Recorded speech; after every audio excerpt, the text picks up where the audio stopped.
Welcome back to Inside Bristol. I'm your host Sheridan Nichols, and we're talking fireworks. So this is always an awesome time of year. And I mean, who doesn't like going off, stopping in one of these little firework places and getting a bunch of fireworks to set off? It's a lot of fun, but I know we need some safety when it comes to this as well, because it can be a little bit dangerous if you're not careful.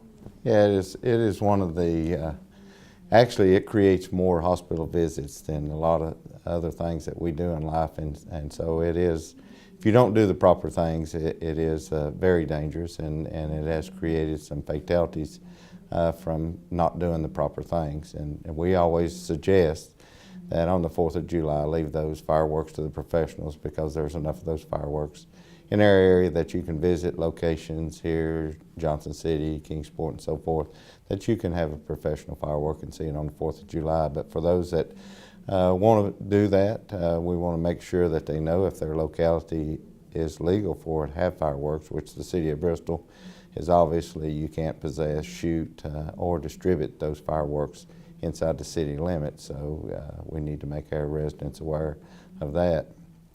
But there's a lot of things that create from this time till probably a couple of weeks after the 4th of July. On average, 230 people go to the hospital a day for firework injuries. Wow. And so most of those are, the 44% of those are in the range of 25 to 44 years of age.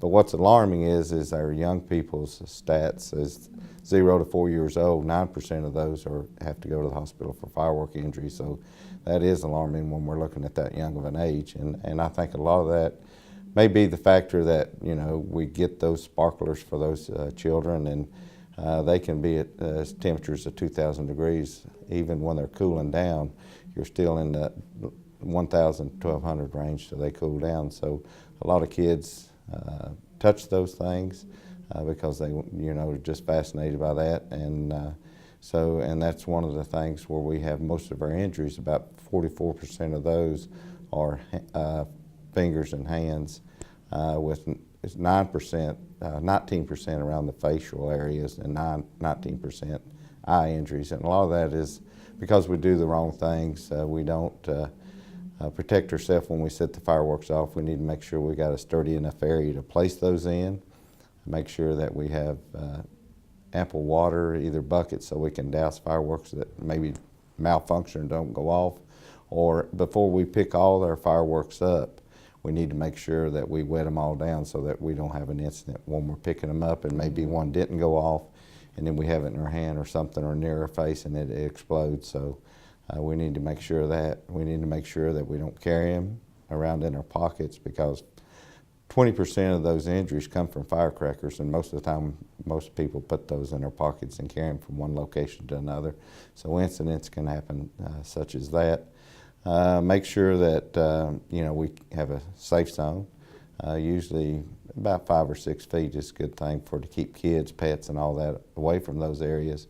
When we light fireworks, we need to, you know, light them one at a time. Make sure that once we light them, we back away quickly to get our body parts away from those locations. And then, you know, if it don't go off, douse it before we set anything else up to set off. And, you know, obviously Roman candles and stuff like that create a lot of problems, because we have a tendency, some people have a tendency to use those, employment people and firemen and stuff like that. So we don't need to do that kind of process when we're dealing with fireworks, because they can be deadly. And make sure that what we buy, we know that it is legal to have, because a lot of the professional fireworks are wrapped in brown wrapping paper, because that's the way they're manufactured, because they've manufactured for that purpose, so that when they go off, they have the designs and all that inside of them. So make sure when you buy those, if they're not wrapped properly, they're probably not supposed to be distributed for your use. So make sure that you buy them from a reputable company and make sure they're wrapped properly.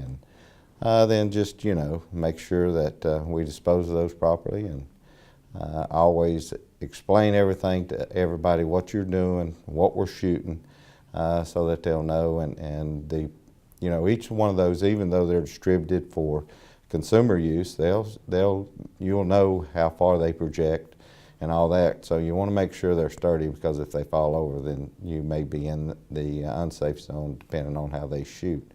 Bottle rockets create problems as well. And make sure you got a good open area, because that's where we've had a lot of problems with those bottle rockets and stuff like that, because they do tilt sometimes, and then they've shot into homes and stuff like that and create fires. So make sure you got a good open land if you're going to do that as well. So be careful. That's the overall message. We definitely need to really be careful when with the 4th of July and fireworks. So yeah, safety comes first, and as always, that's another one of those things where alcohol don't mix well with that kind of use. So make sure that those individuals that are setting those off have not consumed alcohol, so that way they can pay attention and react quickly if something happens.